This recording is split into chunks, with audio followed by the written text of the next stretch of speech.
nagpagwa sang panibagong nga kritisismo si Senador Alan Peter Cayetano batok sa pila ka miyembro sang bag-o nga Senate Majority matapos sini nga ginakusaran nga mga nagasunod o kun mga nagasunod-sunod lamang ini sa Malacañang. Sa iya Facebook Live, ginpangalanan ni Cayetano Sunday Senate Pro Tempore Vicente Sito o kun Tito Soto III kag Senador Raffy Tulfo bilang mga nagasunod-sunod kay President Ferdinand Marcos Jr. Gintawag niya ini nga mga tutoy sang Malacañang. Sunaman sa iya, si Senador Erwin Tulfo naman, amo ang tutoy ni Lacson.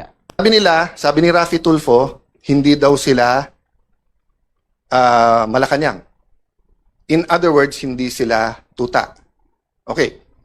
But doon mo makikita yung graduated din experience. Bakit? Kasi si Senator Tito Soto and Senator Raffy Tulfo, at least sila tuta ng Malacañang. Pero si Erwin Tulfo, tuta lang ni Lacson. Hindi siya tuta ng Malacañang. 'Di ba? Kasi nga may hawak sa kanya si Senator Lacson na alam sa kanya. 'Di ba? Okay. So sabi nung iba, kung sasabihin mong tuta, ano si Senator Lacson? Hindi na po tuta si Senator Lacson, aso na po siya. Matagal na po matagal na eh. Okay. But ano ang ibig ko sabihin sa aso? Anong klase? Iba-iba kasing klase ng aso. Yung kayo po, pagka may utos sa inyo, kayo ay nag-asikaso. Meaning you take care of it. Meron din pong aso-kaso. Ano yung aso-kaso? Tatahol yung aso, kakasuhan.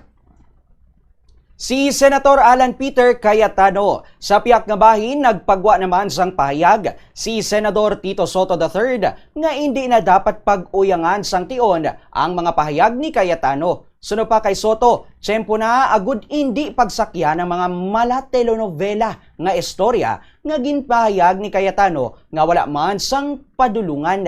Madumduman nga makapila na ka beses nga ginpabutyag ni Cayetano nga mayara sang papel ang Malacañang sa pagbago sang liderato sang Senado. Sang Hunyo 8, nagsiling si Cayetano nga natunga sa duha ka grupo ang Senado kag ang isa sini suportado sang palasyo. Nagpanugyag man o kung nagpanugyan man ini sang isa ka interim administrative arrangement upod kay Senator Sherwin Gatchalian apang inigin balibaran ni Gatchalian. Si Gatchalian ang napili bilang Senate President pro tempore sang Hunyo 3 matapos ang pagtililipon sang mga senador nga anay kabahin sang minority bloc. Sang Hunyo 17, formal ini nga napilian bilang bago nga Senate President, talos kay Cayetano nga nagtapos sa mga kontrobersiya sa liderato sang Senado.